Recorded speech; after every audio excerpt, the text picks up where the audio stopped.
Alors nous sommes aujourd'hui mardi 7 novembre, et c'est mon anniversaire.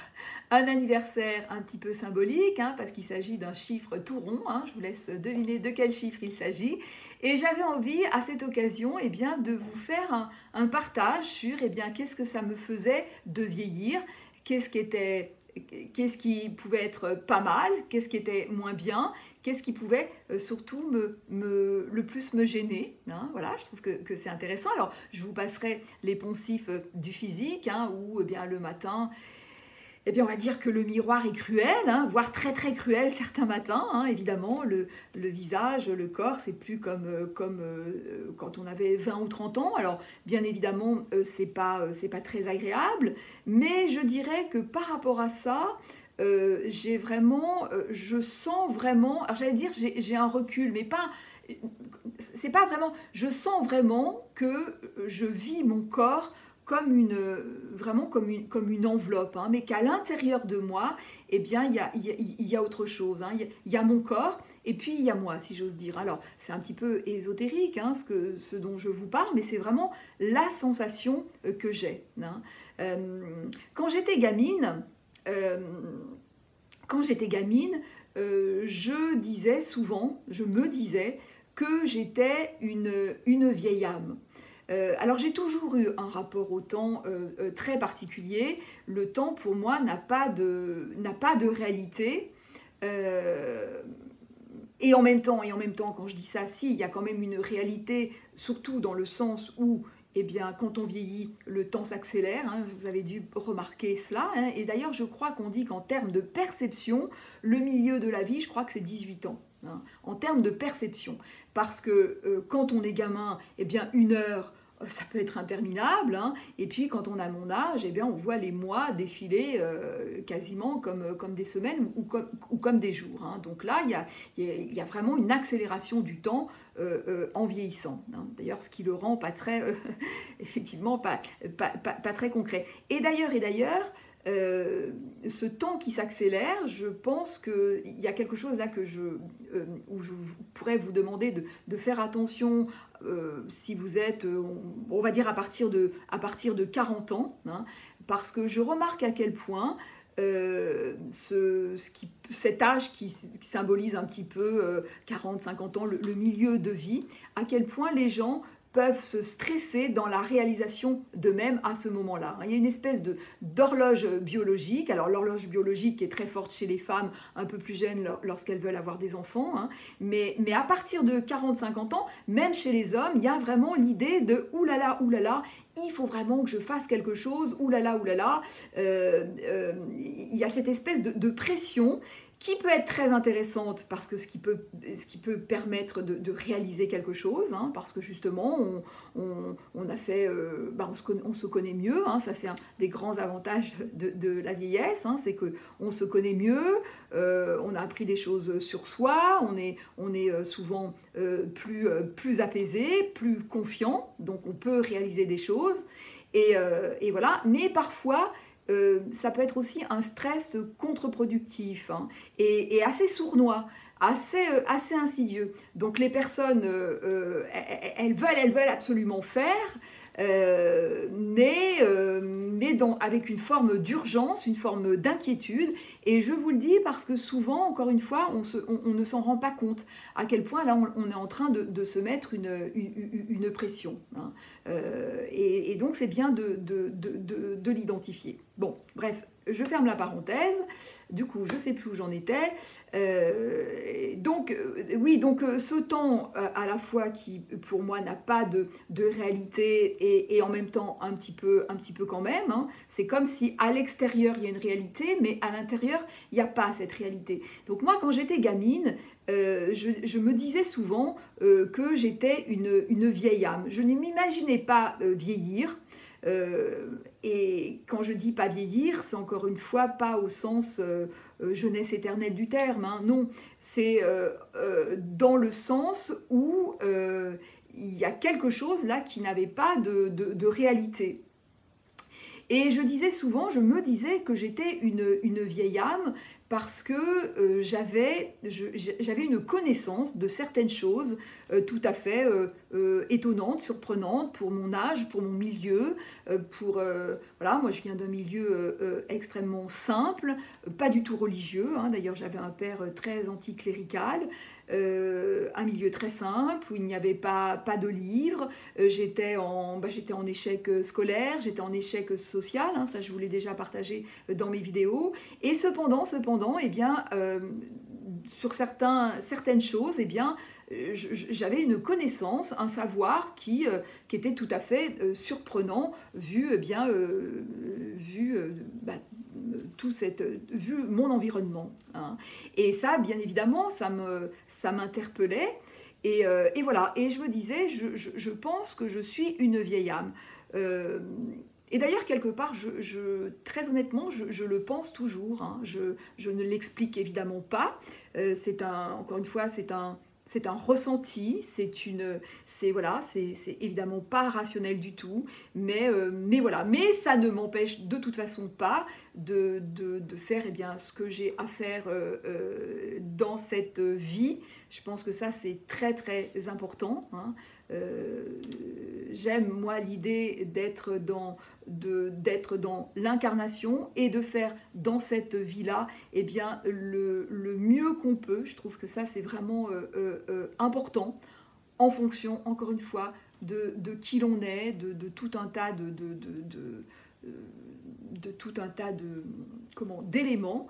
Et en fonction de ça, de faire de son mieux, hein. Je pense que déjà on ne peut pas faire mieux, mais si on arrive à faire ça, c'est déjà très très très bien, c'est même super, hein. Alors, donc évidemment, en vieillissant, physiquement, c'est moins agréable, c'est sûr. En même temps, on acquiert une forme d'apaisement. On se connaît mieux, hein, ce que je vous disais. On se connaît mieux. On arrive à vivre les choses de façon plus apaisée. Alors moi, une chose en revanche qui me gêne beaucoup, ce sont les sens qui sont moins exacerbés et qui sont moins en sensibilité. Ça, c'est quelque chose qui me gêne énormément. Moi, quand j'étais jeune, j'avais une très très bonne vue, j'entendais très très très bien, je sentais, je ressentais vraiment très très très fort. Et avec l'âge, force est de constater que je suis obligée de prendre des lunettes pour lire. Je suis toujours après chercher mes lunettes, ça c'est insupportable, quoi. Je cherche mes lunettes tout le temps.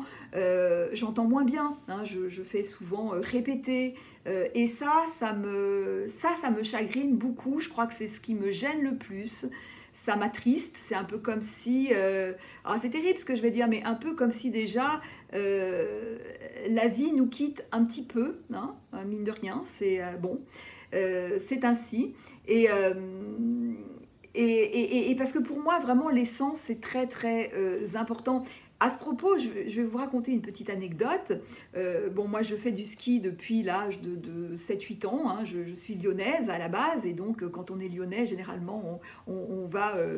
c'est très facile, en tout cas, si on aime, hein, d'aller au ski, hein. Lyon pour cela, c'est vraiment une ville top au niveau géographique, parce que en 2 heures... 2 heures à l'époque, hein, maintenant on ne peut plus rouler, donc on met un peu plus de temps, mais sinon on avait un petit peu à proximité, à 2 heures, on avait la mer ou la montagne, et ça c'était quand même formidable. Donc j'ai toujours beaucoup skié dans ma vie, j'adore ça, hein, j'adore toujours, je skie toujours, hein, j'adore être comme ça en connexion avec ces éléments, avec ces éléments puissants, hein, vraiment j'adore. Et j'ai toujours skié sans casque, hein, parce qu'à mon époque ça n'existait pas, on ne mettait pas de casque. Et puis il y a quelques années de cela, je me suis dit quand même, c'est pas raisonnable, ta gamine met un casque, il y a de plus en plus de monde sur les pistes, hein, comme partout, de plus en plus de monde.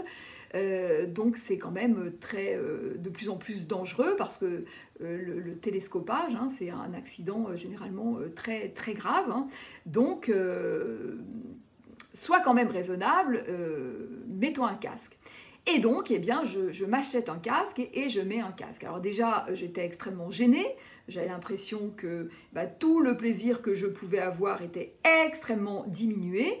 Et puis je skiais comme une patate. Hein. Vraiment, je n'ai jamais aussi mal skié de ma vie. Et puis, eh bien, est arrivé ce qui devait arriver. Eh bien, je suis tombée et je me suis fait quand même, alors pas très très mal, mais quand même bien mal à l'épaule et au genou. Hein. Assez pour être, voilà, pour avoir un truc là. Donc, alors que pendant toutes ces années, je ne me suis jamais fait mal. Je suis tombée plein de fois, bien sûr, mais alors, jamais fait mal, oui et non, hein, parce que j'ai une grosse cicatrice sur le poignet, où je me suis cassé le poignet une fois, mais ça, c'était dans des circonstances tout à fait particulières. Hein. Je faisais la débile, la zazou avec un pote, et de toute façon, forcément, ça allait mal se terminer. Hein. C'est vraiment les trucs qu'on fait quand on est gamin, hein, bon bref, donc forcément ça allait mal se terminer et je me suis cassé le poignet, mais ça c'était inévitable, hein. Mais sinon je ne me suis jamais fait mal, je tombe, mais je tombe entre guillemets bien, hein. Et puis là avec ce casque, voilà, tout ça pour dire que lorsque on est hypersensible, eh bien, à quel point on a de l'information par nos sens, hein, à quel point c'est vraiment... on a beaucoup d'informations avec nos sens. Hein. Et là, eh bien, coupé de ces sens-là, eh bien, je savais... je skiais très très mal. Hein. Bref, donc voilà, donc ça je voulais vous dire à quel point le fait de voir ces sens-là de voir un peu moins bien, d'entendre un peu moins bien, à quel point, moi c'est vraiment je crois que c'est le point qui m'agace le plus, hein, Bon, mais c'est ainsi. Et puis j'avais envie aussi, pour terminer, de vous dire à quel point, aussi, à quoi je suis sensible, c'est un peu à la...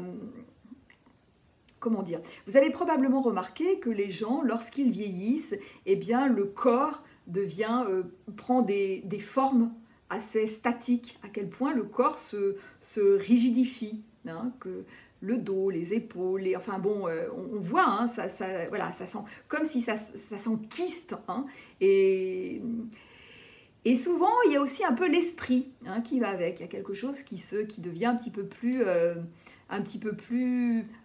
raide, on va dire. Même si sous certains aspects, il y a des choses un petit peu plus souples. Mais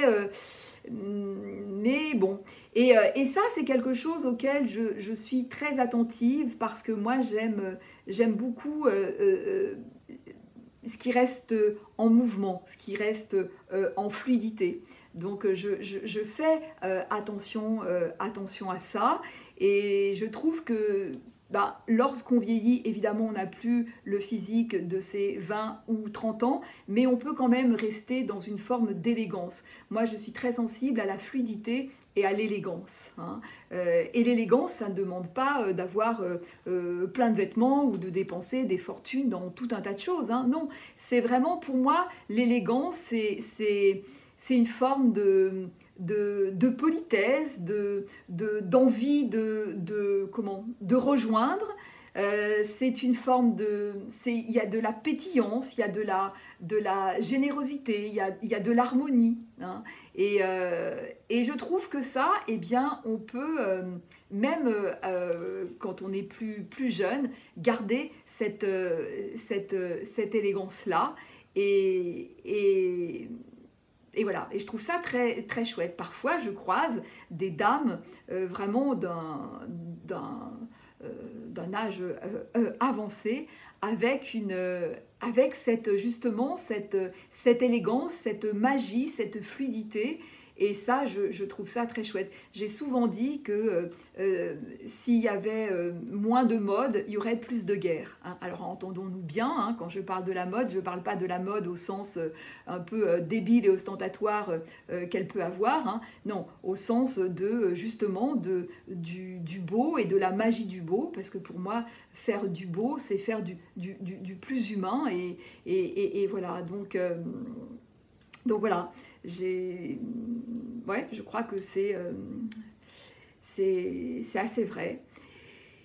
Et voilà, donc c'est vrai que j'aimerais bien être une vieille dame et garder cette forme d'élégance, parce qu'il y a aussi dans l'élégance, oui, je vous le disais, du pétillant et de l'envie. De l'envie et de la vie. Hein, voilà, tout simplement, tout simplement. Voilà, voilà ce que je voulais vous partager dans cette vidéo. Eh bien, à très bientôt dans une prochaine. Likez, commentez, abonnez-vous, partagez. Voilà, donc je vous rappelle, un like, voilà, vous cliquez une fois sur le pouce en l'air et 2 fois sur le pouce en bas. N'oubliez pas. Allez, à bientôt.